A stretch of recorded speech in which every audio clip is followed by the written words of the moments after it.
I'm going to begin again. We're welcoming Dr. Marilyn Jimenez and Shannon Harris. And they are two Black women in film. I will post their bios in the official recording. So I want to, again, start with Shannon. Briefly tell us how you got into film and what your current and recent projects are. Yes, so once again, thank you so much, Dr. Johnson and Dr. Jimenez. It's great to be in your company today, as well as the attendees who have joined us tonight. Thank you so much. So I started out as an actor. I knew from pretty young that I wanted to be an actor, but I also had an inkling very young that eventually I would need to create my own content. At that time, there wasn't a phrase content creator, but I knew that eventually at some point in my life, I would want to produce, direct, etc., essentially create opportunities for myself and other similarly situated people.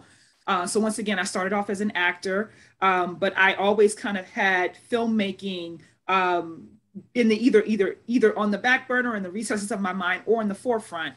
Shortly after I graduated from Barnard, a few years after that, I did some production work. I had actually written a full-length screenplay that I submitted to a contest actually in Los Angeles.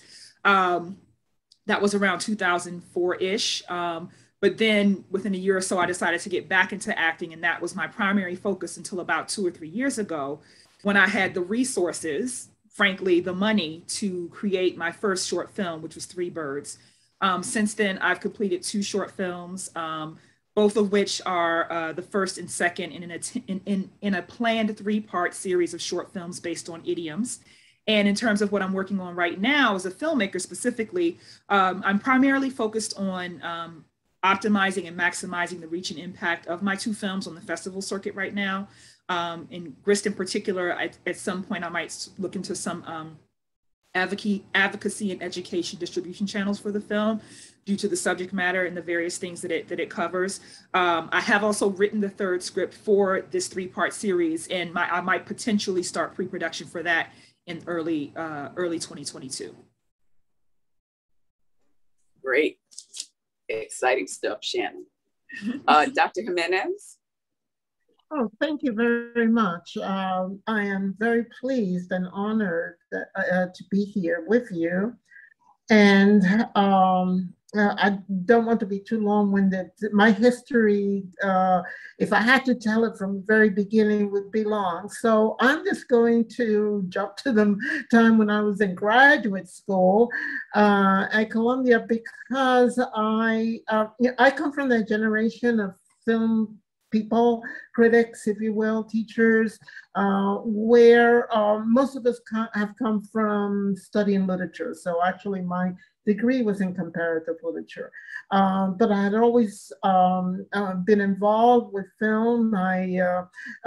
When I decided to shift my focus from sort of traditional European literature, which I had been involved with, to teaching primarily African and Afro-Caribbean literature and works, I not only started to read in that area, which was not that common back in the 1970s. We didn't have Black studies.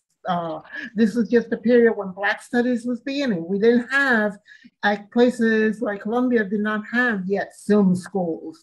It wasn't something that, obviously there was NYU and so forth, but ultimately other places did not have. So it wasn't something that was in the forefront of my mind, or for that matter, the educational system. But I very quickly wanted to, if I got the opportunity, I wanted to teach African-American literature, and found that I was very interested also in teaching African-American film. I had done some internships. I've done some camera work. I've studied, I took a lot of workshops with film editors, award-winning editors. Like I took a workshop with the editor of Don Camburn, who was the president of the Association of Editors, and who edited Easy Rider. So anyway, so that's, I did this outside of getting my PhD at the same time. And when I got the opportunity to teach at Hobart and William Smith colleges, they basically gave me a free pass to do what I wanted. And so I introduced the program to that. Now that is, that's rare. I mean, comparing it to today, where anything related to Black studies, frankly, is under attack. It's I'm sure at the time it was difficult, but it seems like such a ripe and rare opportunity, considering now, you know, everything is looked at as erroneously as critical race theory, and everybody's trying to, you know, shut it down. So I thank you for that, your pioneering advocacy during the early years of Black studies, definitely. And that is a great segue. Which era of Black cinema to you is most artistically or politically impactful to you personally? And then also, which one do you feel is most impactful to the culture of filmmaking, as well as to Black culture? And you can continue, Dr. Jimenez. Oh, okay. Well, again, I may get a little bit long-winded. So if you want to ask questions, interrupt me and so forth. This is a very exciting time, but it's also a very difficult time. And we've been here before in terms of Black film, and in general, the experience of being Black in the world, for that matter. We are at a very complex moment, and if I always want to put the experience of Black film within the context of the larger socio-political situation, because you can't really separate it. And you definitely cannot separate Black film from the existential situation of people of color, of people of African descent particularly. Today we have a couple of very exciting movements in theory in film, which I'm sure you're familiar with. One is Afro-pessimism, and the other one is Afrofuturism. And Afrofuturism also as a kind of offshoot of that, is not really, I would say even three different movements, is Afrofusion. And what we are seeing, and it's at a critical moment where I think our society is reshaping itself around certain concepts of race and identity. I can talk more about those individual, what that means in terms of how I approach film, Black film now. But I also want to point out that we were in the 1930s at a very interesting moment also in the development of African-American social history as well as film, because from 1910 to the late 1920s, we have the main migrations from the South. And it's that migration from the South that actually creates the modern world as we know it. It was that moment where African Americans move into the North and West, that you have a complete sort of restructuring of the social system. And film was very important in that process, and particularly the films of Oscar Micheaux. And so that's one of the things that I focus upon. And particularly in the 1930s, because in the 1930s, what you have is the technological change in filmmaking, where you have the introduction of sound. And when you have the introduction of sound, you have the introduction of Black music and Black voices, because Hollywood did not know what to do with sound. They didn't have they had the technology, but they didn't really know how to articulate that technology. So what you have is the rise of the Black little sort of short musicals, where it's the Black voice and that Black tradition of music that is being exploited to launch film as such. And then you also have Black filmmakers, particularly Oscar Micheaux, working in that environment. You have the end of the American occupation of Haiti, which we forget that it was also one of those very long occupation, state building situations that the United States had gotten itself into, and then essentially failed. But it had a tremendous impact on the African American society here, as well as, of course, unfortunately, giving us zombie films. But the early zombie films of the 1930s are very interesting because there are a few of them where it's an African American woman or a Haitian Black woman who is the bearer of power. Like, she's the one who can manipulate the powers of Vodun and control the zombies. Now, this is again very long-winded. That's why I'm interested in the 30s. Interested in the 30s, and I'm interested in what is going on now because there is an analogy here to be made. So, if you had to choose one of those specific impacts, it's interesting what you say about the early zombie movies are sort of some of the earliest images of empowered Black women. Which shift, Micheaux or that one, if you had to choose one that you felt had the most social impact, which era would that be? Well, I definitely would say I would have to choose The Moment right now. Is one of the reasons why I started a blog about Black filmmaking, because we are at a very critical point. And this is a point at which, as consumers of films, particularly people of color who are consumers of films, makers of film, are far more involved with, I wouldn't say completely in control of, because we're definitely not in control of media. And that should be one of our concerns, because even though the films that are being made by Black directors, but within the Hollywood mold, are leaving something of the African American experience behind as they do so. I mean, you cannot enter the commercial world of Hollywood without, I think, leaving something behind, which is precious.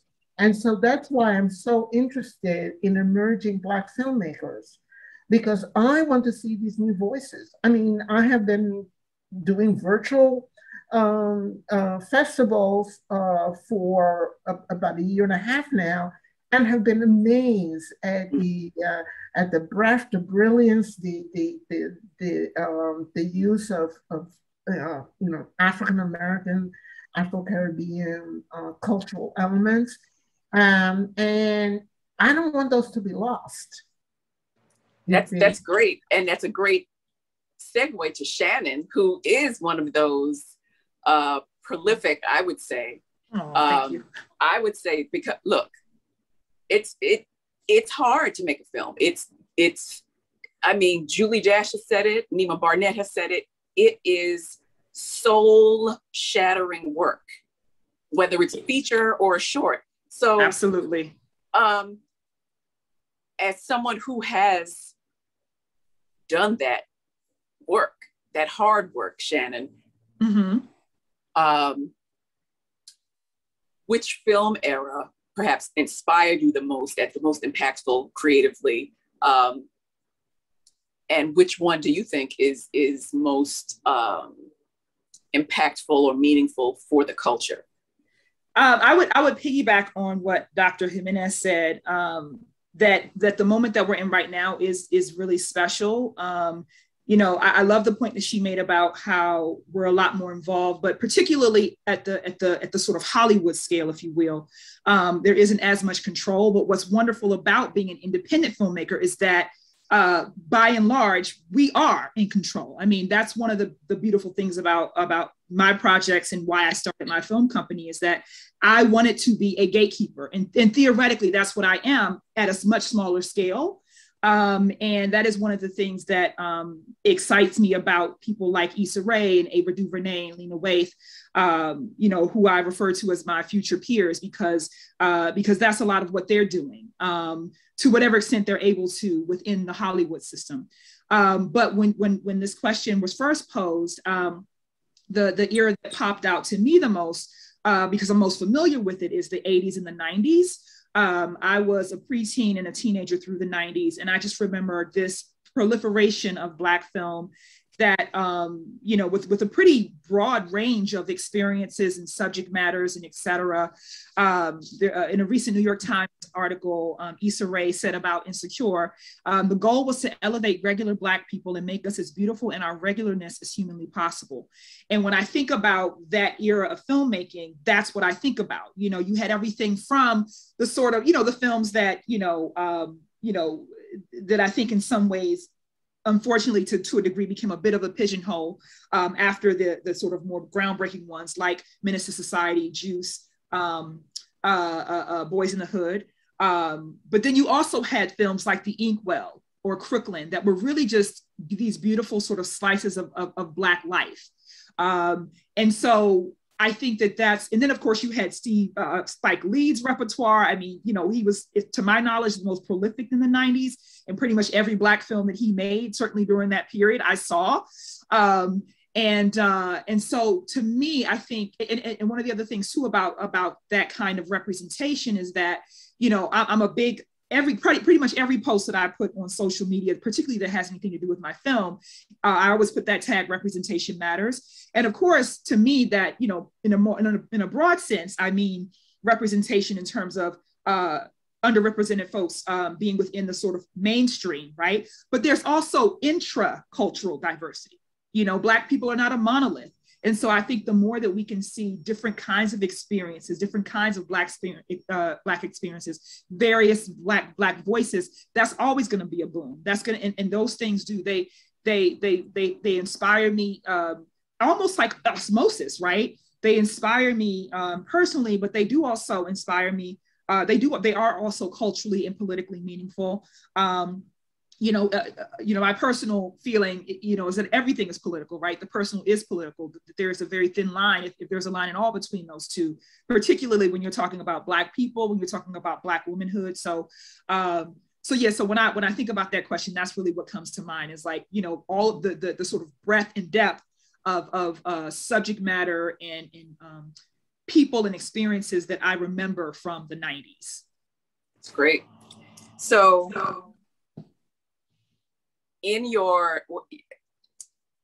I want to touch on that because Dr. Jimenez said something very cogent, that, there's pretty much no way you can dip into Hollywood without leaving something of the culture behind.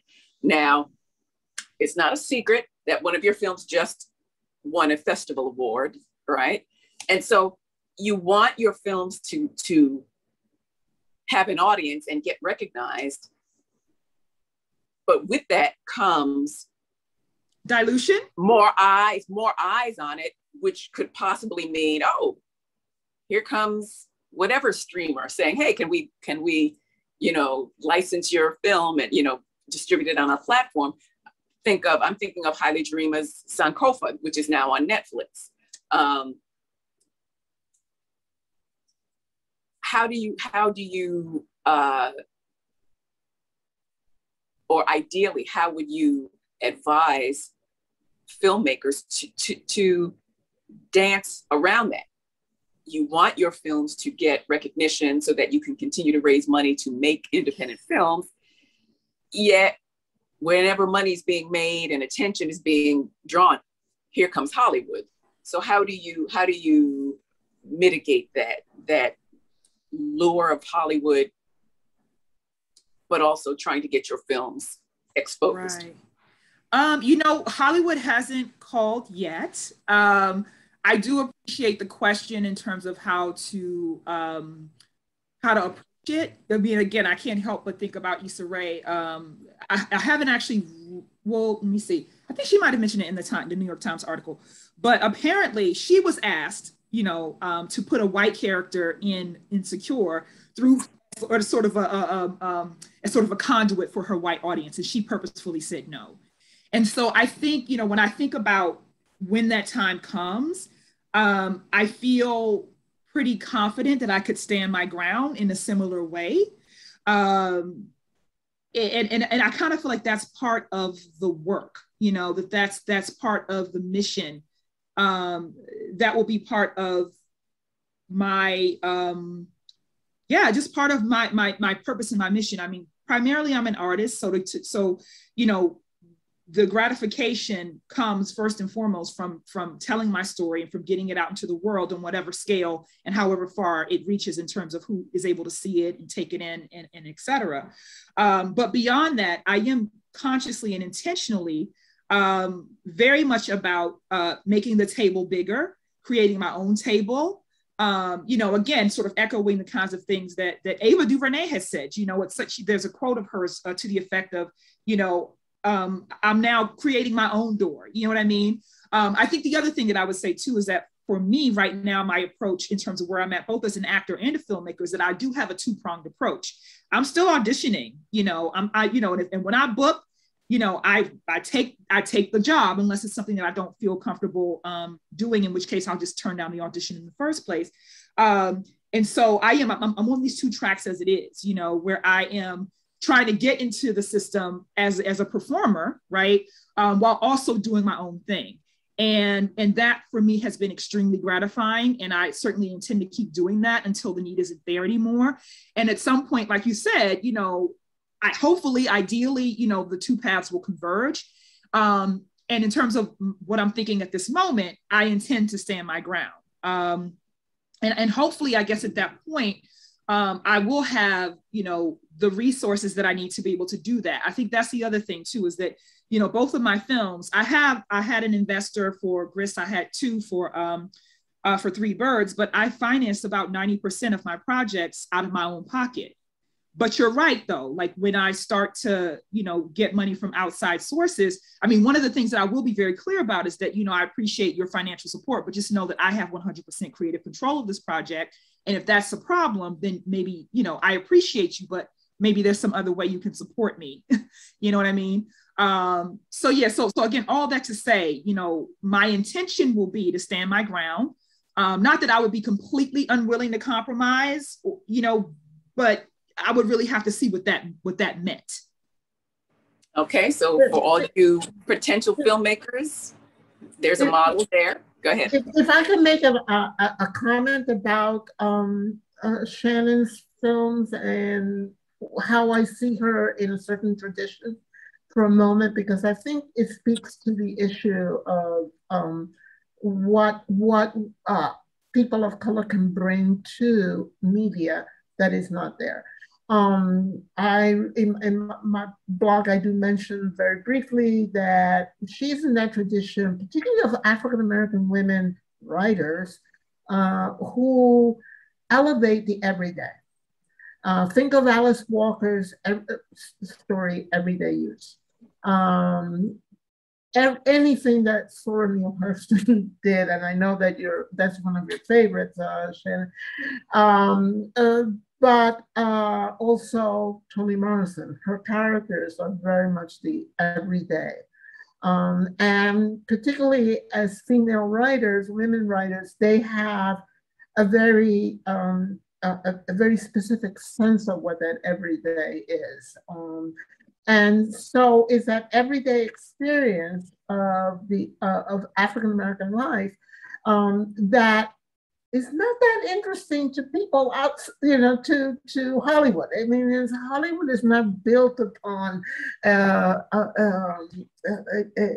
exalting the everyday, and particularly at the point that we have reached in terms of what constitutes film, which is, you know, marble blockbusters, the kinds of things have taken over, you can't, you need to preserve that voice, that, or Charles Burnett, again, another filmmaker who's, that Shannon is very much in that tradition of the everyday moment.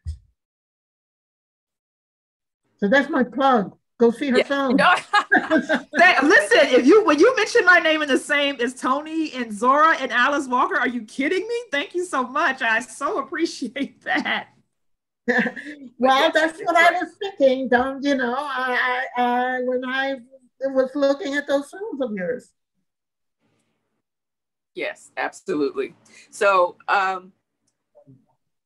as far as your respective paths, what was the greatest challenge you surmounted, Dr. Jimenez, as a scholar, creating courses, creating modules of study, impressing things upon your students, all of that? What was the greatest challenge in your career that you've surmounted, and how did you do that?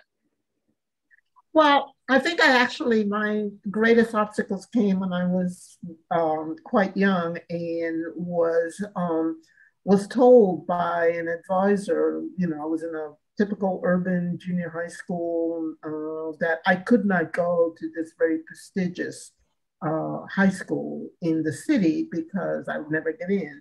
And of course I said, I'm going to try. And they didn't even help me, like they didn't help me get into the school. I went to the exam. I didn't even know where it was. I found, I was late for the exam, but I got in. All right. And then the second time that happened is when I was applying to Barnard, and my high school advisor said to me, "Oh, why don't you go to, this public school, find a nice boy and get married?" Now, I don't know, that was, and here I wanted to go to Barnard. I don't want to toot my own horn, but I was a very good student.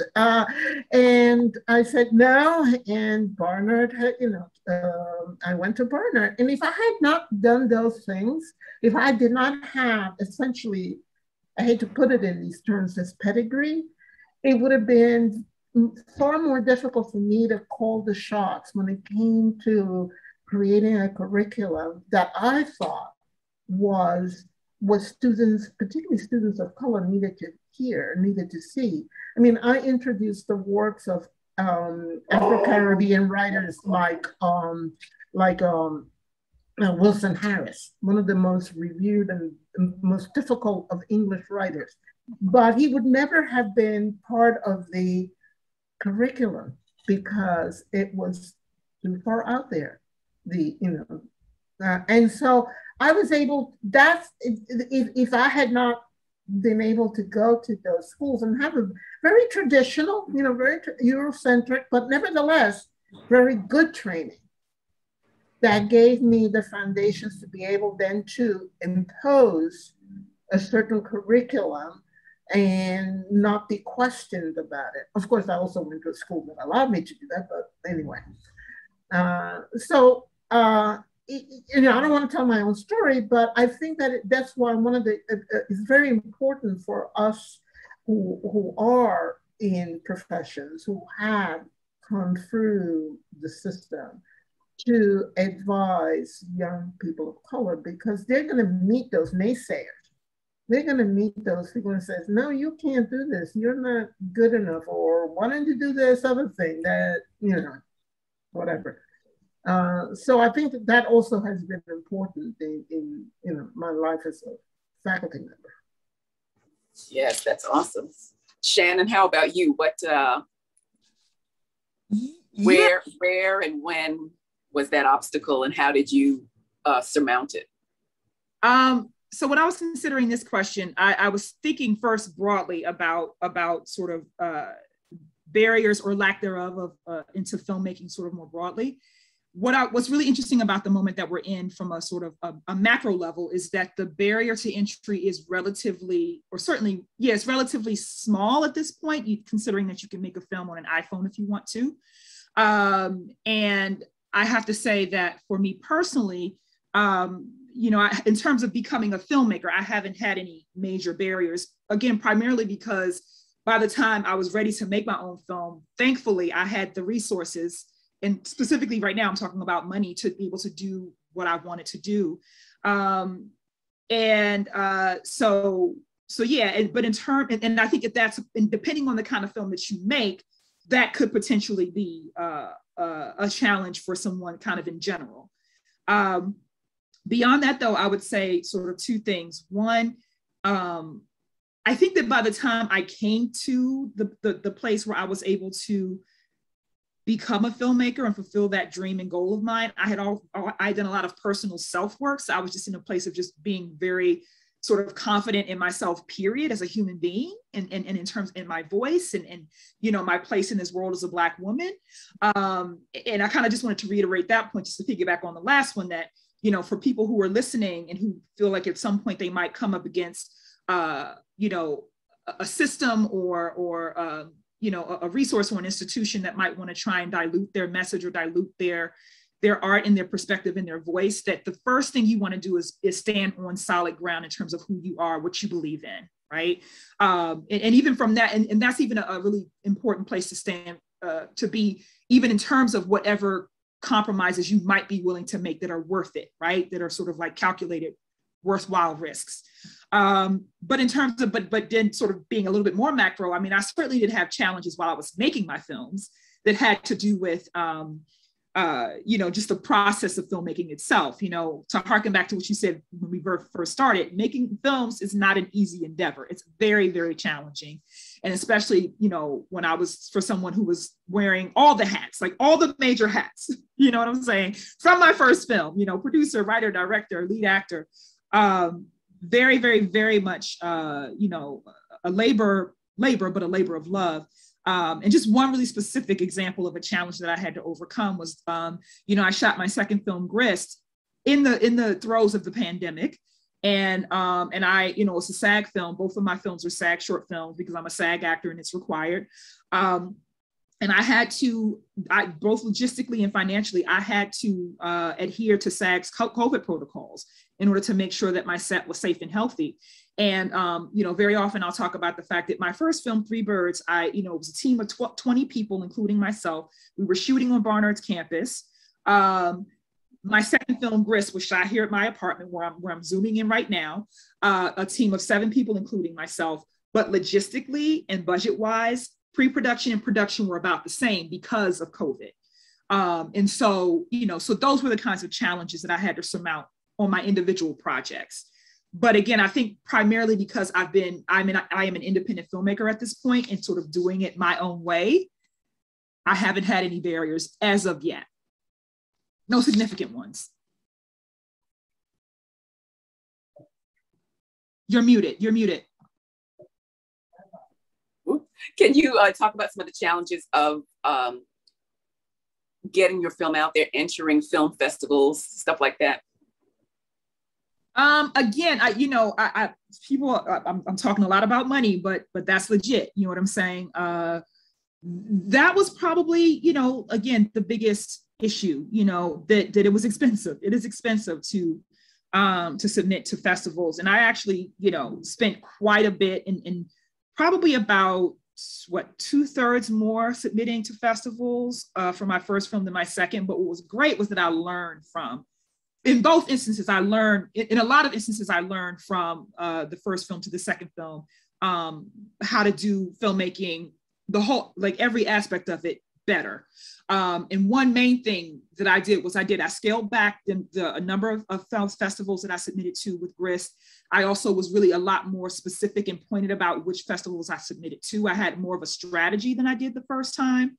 And that definitely led to some savings. But yeah, I mean, I think that's kind of the biggest, you know, quote unquote challenge when it comes to submitting to festivals, is just sort of knowing which ones to submit to and having the money to do it. One beautiful thing that happened from the first film to the second was actually I met Dr. Jimenez on a Barnard College, Barnard College Club of New York City. They had a Zoom meeting and we were talking to one of the festival coordinators at Athena. And she and I, contacted one another and had a little side conversation afterwards. And she was saying to me, she said, well, Shannon, you know what you should do? You should reach out to some of these festival directors and ask if you can either get a discount or a waiver. And so I saved some money that way. There were a handful of festivals that either like allowed me to submit my film for free and or at a discounted rate. I introduced myself as an independent filmmaker, as a Black woman filmmaker, as someone who was financing my films primarily on my own. And I basically would say, and any savings is helpful, as you might imagine. Do you offer waivers and or discounts? And I was able to submit, to a good maybe 4 or 5 festivals with discounts and or waivers. That's great. So the tenacity it takes all around, I think, is a key message that is coming through, that I hope anyone in on this Zoom who is interested in film is taking to heart and taking notes, definitely. So in all of this study and producing and stuff, are there any filmmakers? I know we talked about the eras of film, but are there any specific filmmakers who are personal heroes, sheroes, theyros? Anybody? Dr. Jimenez, you can start. Well, one of the films that I always teach, or always taught, is Carlos Diegues' Quilombo, which is the story of it's based upon a historical Maroon community in Brazil, which lasted 100 years. And the reason I like that film very much is because it has a carnival aesthetic.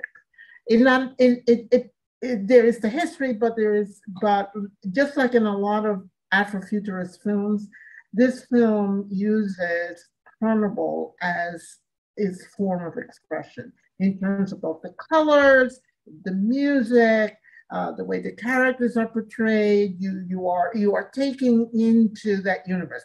Now, I grew up with carnival, so but a lot of my students, even students of color, if they didn't come from the Caribbean, because in the United States, you really only see carnival in New Orleans, they may not have experienced that growing up. And that is a very important aesthetic, because you want to be able to use an African-centered aesthetic if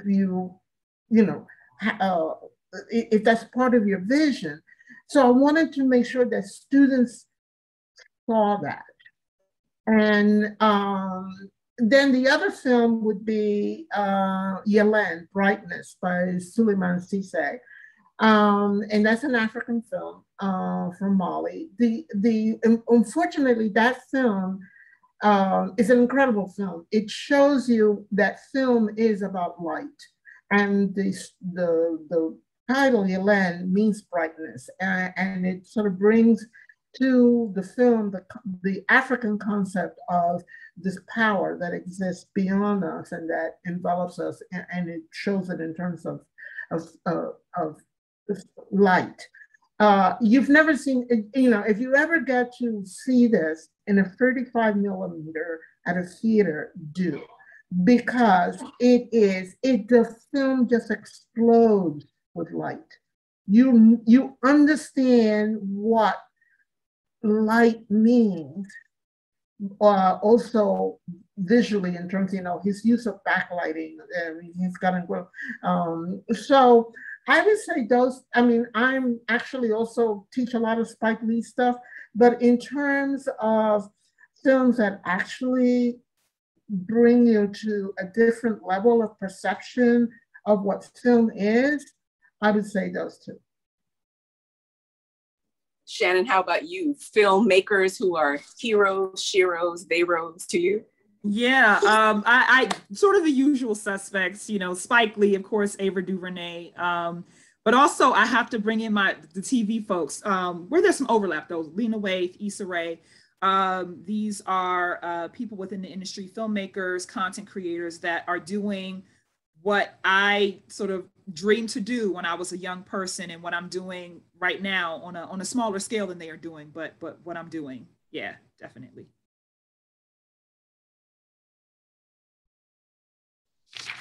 Shannon, you're muted. Oh yeah, you're muted. So artistically, can you talk to the artistry as well as the industry skills? What jumps out at you? So be specific about why they matter to me so much. I mean, I think, you know, with Mr. Lee, it definitely, again, is sort of that breadth of work of his, the body of work of his, the subject matter that he touches on. Just thinking even as far back as School Days and the conversation that he introduced in terms of colorism, right? You know, that sort of thing.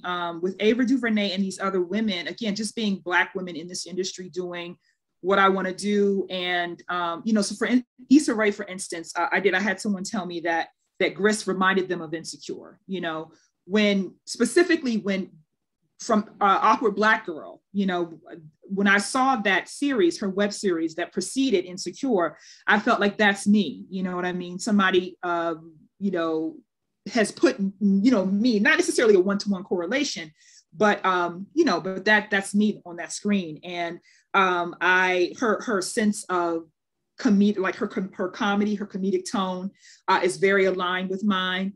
One of the things that I love about the cinematography of Insecure in particular, and something I said to both of my DPs was that I want to look, you know, you know, it's not about being glamorous, but I want to be flattered. I want to look good on screen. I want to look attractive. I want to look beautiful. I want you to like me, and I want you to shoot me and the other, you know, people of color and Black people in this film in a way that is aesthetically pleasing, right? So that's a technical thing with Issa. I think with all three of them, and particularly Ava and Lena, they both, and even Issa as well, all three of them are intentionally and vocally committed to bringing other people to the table as well. You know, they're all very emphatic about the fact, and which I agree to, which is also my personal mission and purpose as a filmmaker, but just as a human being, right? Is that, you know, to whom much is given, much is expected. That my work, that whatever success or visibility that I achieve, that it's not just about putting myself on, it's about bringing other people who are similarly situated to the table as well. And all of these people do, all of their work is great. I mean, I just watched the season premiere of Lena Waithe's 20s. It's extraordinary. The writing is great. You know, the performances are terrific. You know, so yeah, it's both the artistic, you know, elements and voices and styles of these people, but also their commitment to being leaders in this industry and change agents in this industry, right? So piggybacking all of that, if you could pick one character that is your favorite, or the film character that is most resonant to you, that has been the most resonant, what character would that be? Anybody? Shannon, you can go first. Sure, I'll jump in. Almost whenever I'm asked this question, and it's not a film character, it's a TV character. Okay. I always talk about Maxine Shaw Esquire from Living Single. You know, I was in my probably mid-teens-ish, you know, when Living Single was on. And I just remember her being a beacon and this like revelation. And now I would say a revolution. You know, you had this chocolate, natural haired, sexy, stylish, funny, successful Black woman, you know, that was very, very, very aspirational, you know. You know, she was also really funny. She was a man eater. And that was probably the first time that I had seen a Black woman who I felt looked as close to me as, you know, in terms of like, you know, certain aesthetics, that sort of checks so many boxes, right? So yeah, so she's the character that sort of stands out foremost in my mind. Beyond that, I have a couple of other, again, TV characters. You know, I love Cookie Lyons in Empire. Taraji P. Henson's character to me is just like a tour de force. And then I think about, I don't remember the character's name, but Alfred Wood's character in the second season of Luke Cage was like incredible. And neither of them got any shine from the broader, you know, from the Emmys or anything like that. But I remember watching both of those performances and being like, these women better be nominated for an an Emmy, right? And the other thing I'll say too about, because there's just such a specificity and an authenticity to both of those performances, and particularly with Cookie, I just kind of felt like I know that woman is family members of mine. That woman is, women from my neighborhood that I grew up in, et cetera. And anytime I'm watching shows like that and I see that kind of specificity and authenticity, I'm always thinking they got Black writers in the room. You know what I'm saying? And I appreciate that so much, that Black voice, that sort of that kind of unfiltered Black voice, that like non-obstructed by the white gaze Black voice is coming through. And that's such a huge deal. That's great. Dr. Jimenez, what about you? What character is your spirit animal? There are a couple of them, but the one that has always stayed with me, and this is again, a little strange little story. I grew up in Cuba as a child, and on TV, there was I always loved science fiction, and the only TV show that I was able to watch in Cuba was, that was not an adult show or musical or whatever, was Flash Gordon. Now, Flash Gordon is the story, I think it was Buster Crabbe who played him, blonde, hero, and his love is Dale, very blonde woman. What I liked and what I looked for was Ming's daughter. Now, Ming was the evil one. He was the alien, and his daughter was in love with Flash Gordon. Now, that was never going to be, because she was the racial other. She was, darker skin, olive skin, dark hair. I wanted her to, every time I would watch the show, I would see, when is she going to come on? I wanted her to, I wanted her to get her way. I wanted her to be triumphant. Of course, it was never going to be, but I was writing my own script in my own mind. So if I had to remember something from, a character that sort of stuck with me all along, it would be that one. That's great. So the last question before we open it up to Q&A from our attendees, going to circle back a little bit to the social politics of it. So we've had, Oscar So White, Me Too, and these things, as you pointed out, Dr. Jimenez, we kind of keep circling back to these things every so many years.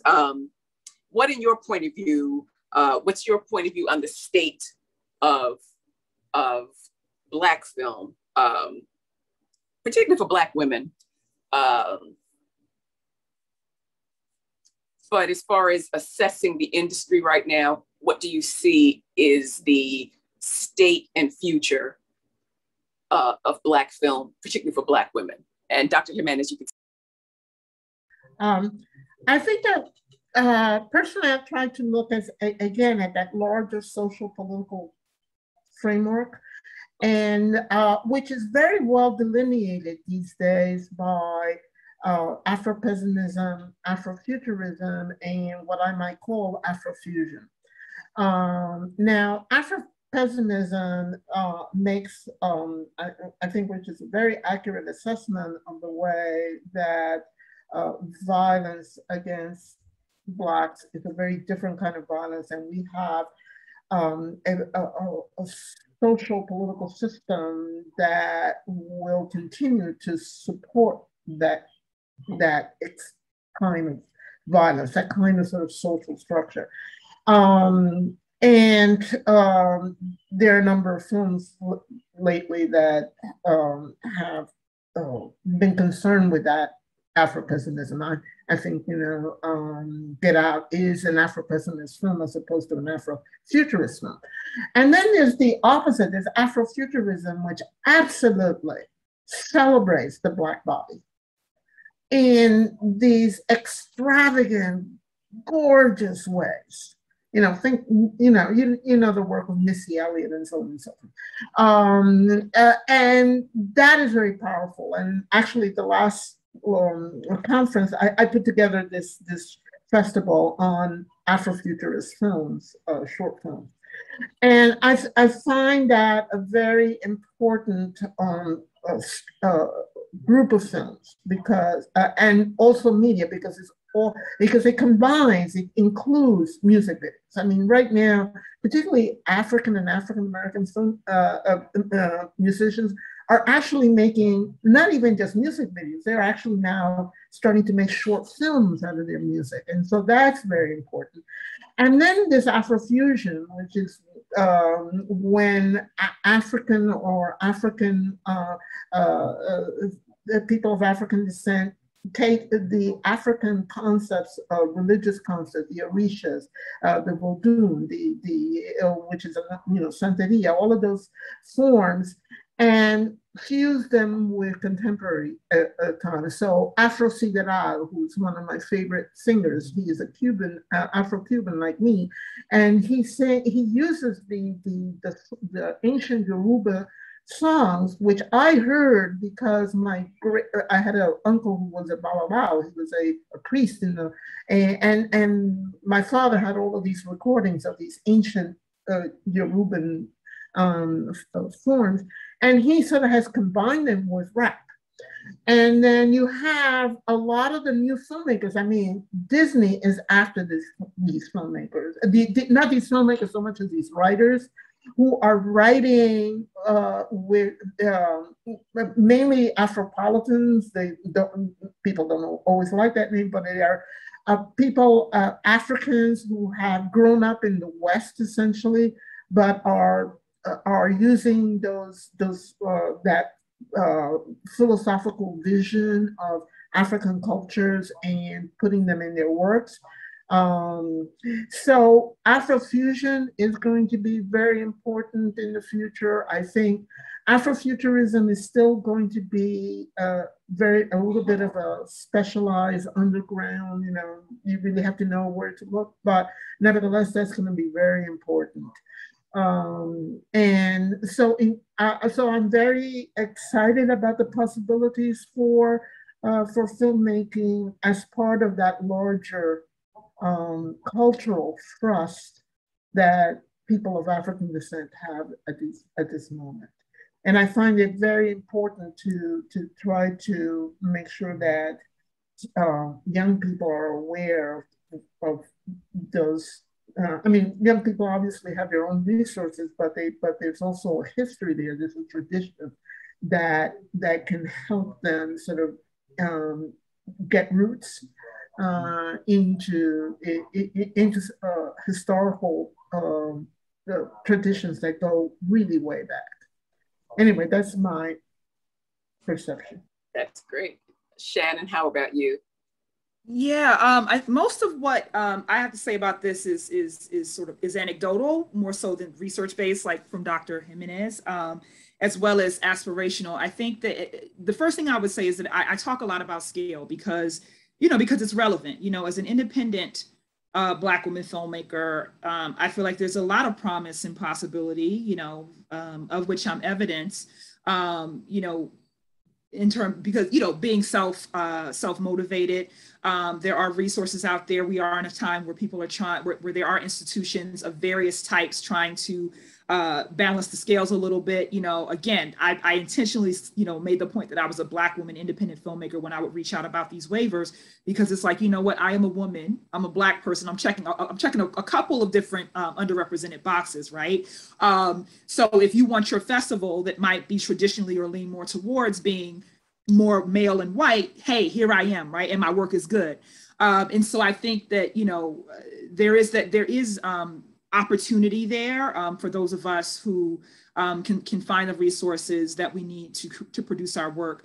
On a broader scale, in terms of Hollywood and the broader entertainment industry, there does seem to be some promise. And again, I keep bringing up the usual suspects because of what they're doing and the mark that they seem to be making and the way that they seem to be moving the needle.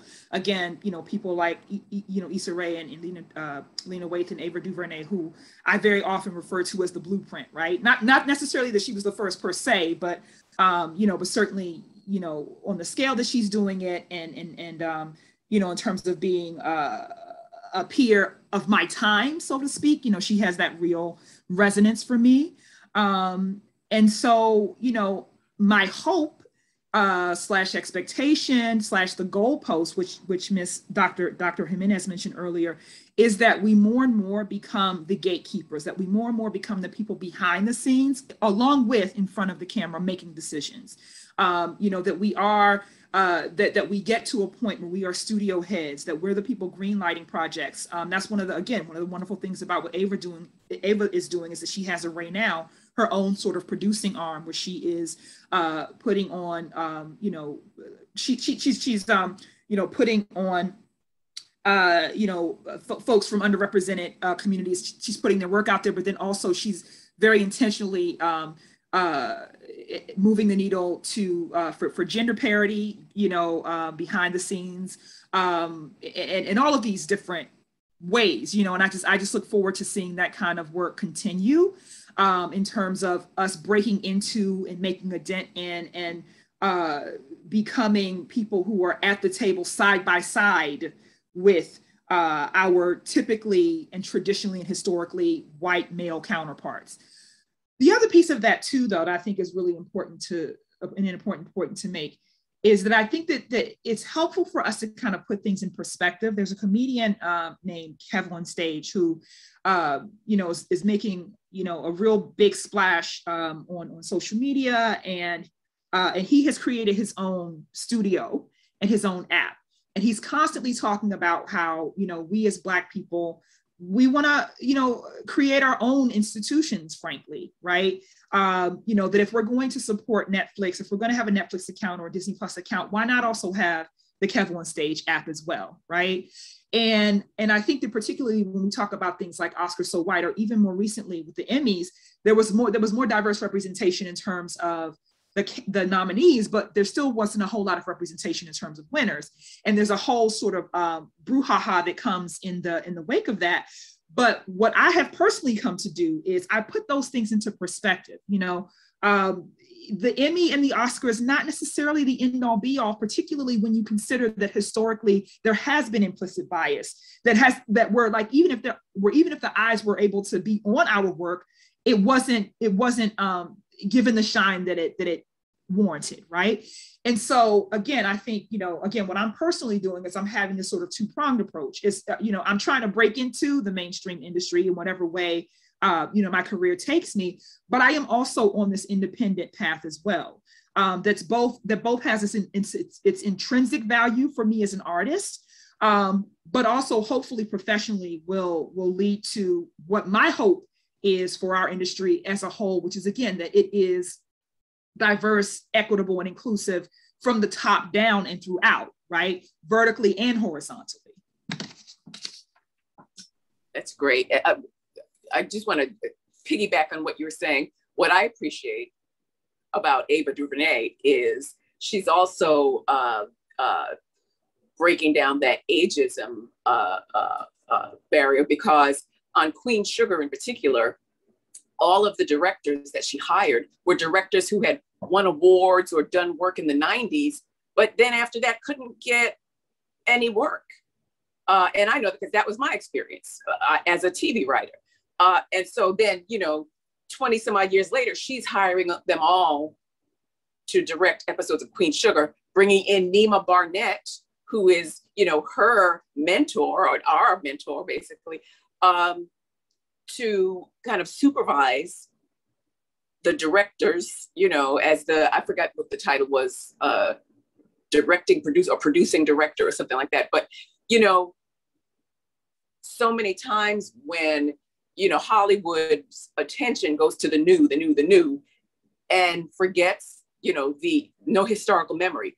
Ava is showing historical memory in that she's trying to elevate filmmakers who didn't get their shine decades ago, and she's bringing them, like you said, bringing them along. So I just wanted to add that. And can I just add one other quick thing? You had asked me. Yeah, absolutely. The artistic sort of pull or interest that I have in someone like Ava's work. Queen Sugar is one of my favorite TV shows, right? And one of the things I love so much— the best written show. Hello! On TV right now. Hello! No awards, no nothing. Whatever. Anyway, yes. You see my face. This is Black girl energy right here. Like, you know what I'm saying. Exactly.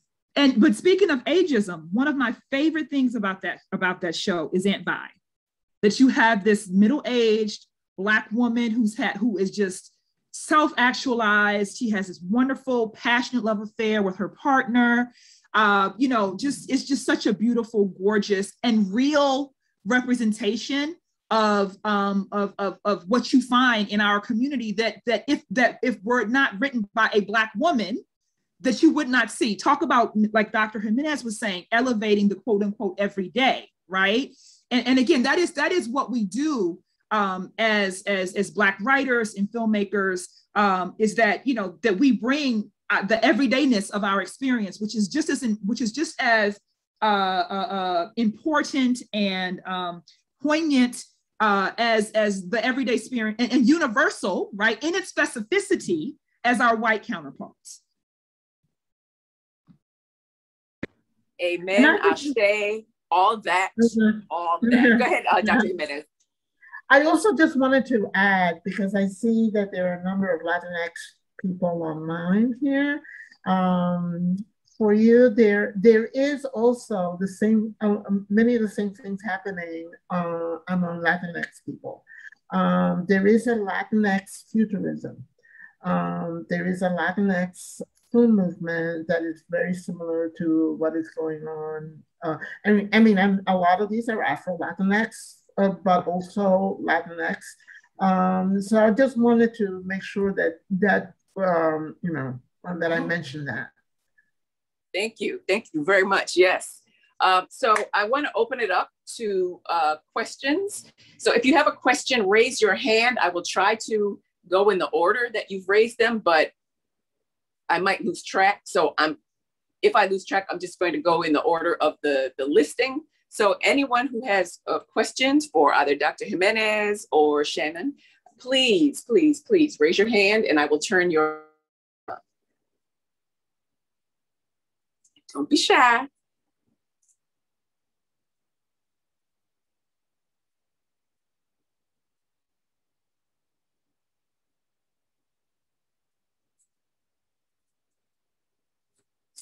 Okay, so no questions. So what I would like to ask each of you is, because more than a few attendees here are my students from either my Black Images on the Silver Screen course. There might be a couple here from my African American autobiography course. And just what the two of you were saying about elevating the everyday and depicting Black lives makes it relevant to even to that course, what we've been studying. As far as film students, and so I teach at Cal State Northridge, which is a predominantly Hispanic serving institution, also a number of immigrants and Black students. I teach in the Africana Studies department. What would you say, so we're talking about Black film in particular, but give us a general sense. What is the advice that you would give to students who are interested in the stories of Black lives, how Black lives are depicted, or how any cultural representation is manifests on the screen or in the text? What is some of your advice for students who want to study it more or who want to produce it themselves? Dr. Jimenez, please. Okay, well, I think that from my own experience, it's very important that you reconnect or connect with your ancestry, with your traditions, not in a superficial way, but really try to understand whether it's a Latinx culture or African culture, to understand the kernel, what makes that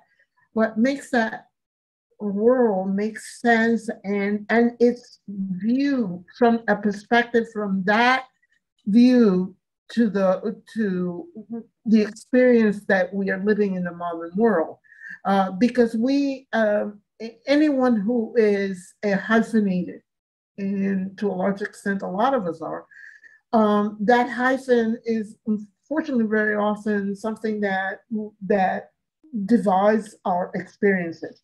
You know, there are things that we may do, for example, in our homes with our grandmothers, great-grandmothers, great-parents, and so on and so forth, of experiences that we share that we would not let the world outside know, because it's so specific to us and to that experience that people outside of that would either not understand, not care, or worse, think of us as either way out there, weird, or primitive, whatever you want to, you know.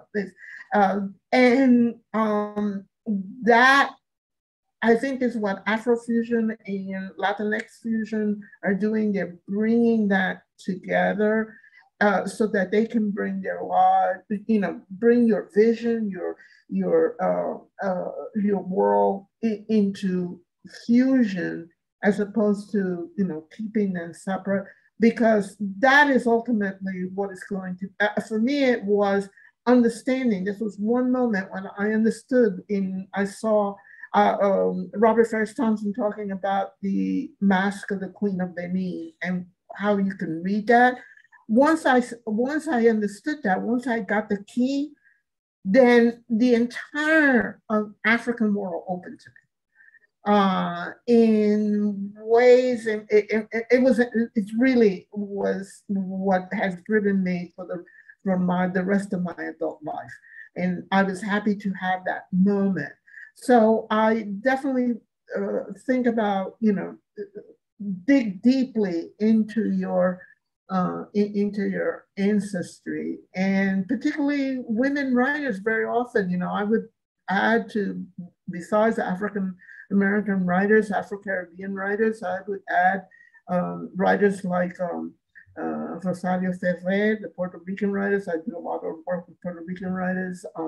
Judith Ortiz Coffer, who's an incredible Latinx woman writer, and she also, they do that kind of thing. So anyway, that is that having a vision that fuses those experiences, and not to be afraid to put it out there and try to make other people see. That's great. Shannon, how about you? Yeah, to add to what Dr. Jimenez said, I'll put on a little. I think, you know, from my own experience, I heard the adage, write what you know, forever. And so that was my entry point. That was you know, Three Birds was basically based on a real life experience that I had. And I was like, oh, great, I'll turn that into my first short film. And then Grist was a composite of both my personal experience and that of other people in my life who I know have dealt with similar issues.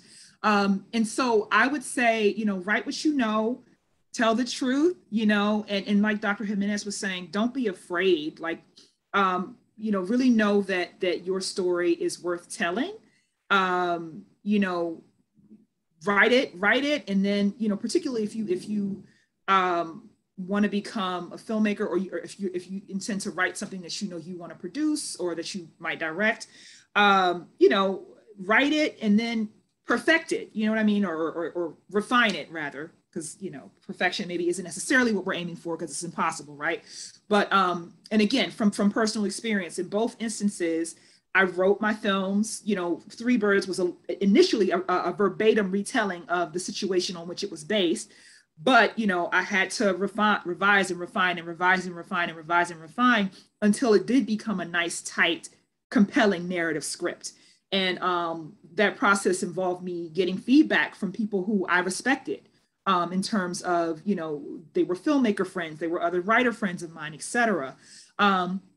Similarly with Grist, I got some feedback from people, you know, in the course of me writing it and getting it to the point where it was a shootable script. So yeah, so that's what I would say. I would say, write what you know, be honest, be truthful, trust your voice, trust your experience, be brave, you know, be brave enough to share, you know, your perspective. You know, with Grist in particular, I knew that there are that it could potentially be kind of combustible. You know, one of my friends, I let her read the script, but I also let her watch various stages of the cuts. You know, from the rough cut to the final one, and she had said, which I was already thinking, she was like, Shannon, this is going to be a conversation piece. You know, I knew that there would be people who I knew that it could potentially be polarizing. You know, I just knew that it was a vulnerable thing for me to put out there for various reasons. But I was like, you know what? This is a good story and I'm going to tell it, you know, and I'm grateful that I did. The one caveat I would say to that is, you know, you do also self-care is also important. And so, you know, it's probably not an accident, you know, it wasn't planned that way, but it's probably not an accident that my first film was not as personal, that it was not as vulnerable, that it was not as combustible, right? And so, you know, there might be some projects where you do want to let it incubate, or you want to put it on the back burner and do something else first. You know, because just again, from a place of self-care and really just looking after yourself, because you, the person, is primary to the artist and whatever public person and persona that you want to put out into the world. But yeah, but that's my advice. Before we go, if you can share your social media handles so people can find you, follow you, and all that stuff. Shannon, where can they find you? Your website, your social media, everything. I'm going to try to type it in the chat. Hold on. Perfect. So my website is theshannonharris.com. My social media, the best place to find me first and foremost is on my production company social media accounts, Instagram, Facebook, LinkedIn, and Twitter. It's at Tricoastal Prod, TRICOASTALPROD. I often introduce that one first because the handle is consistent across those 4 platforms. But I am also, I have an actor page also on Facebook, Twitter, LinkedIn, and what else? What did I forget? And Instagram. Typically, if you go to my Tricoastal Prod page, you'll be able to find it to my personal page. But if you look up Shannon Harris, just look it up and look for somebody who looks like me, or that headshot that you saw before, because that's mostly the photo that I have on most of my social media platforms. Thank you. Dr. Jimenez? Okay, I don't have, I don't have my email. Okay. What? Use that. Or your website? Well, I have a blog. It's not really a website. This is the blog.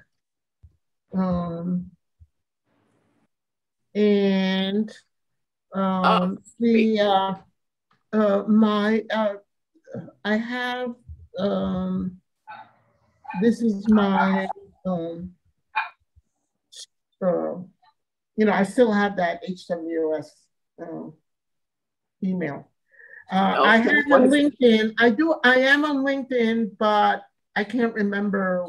But if you look at my name, you know, and say where you know me from, or you from this, I can't remember what it is. You know, it has a very specific format. But if you look up Marilyn Jimenez and you tell me about, you know, where you connected from, then I'll definitely respond. I don't do much on Facebook or Twitter or any of those things yet. Thank you so much, Dr. Jimenez. Thank you so much, Shannon, for taking time. It flew. The time flew. It did. It did. Thank you so much. Thank you. And what a great conversation. Yes, honored. Thank you so much. And have a good evening, everybody. And we'll talk soon. Good night. Thank you again.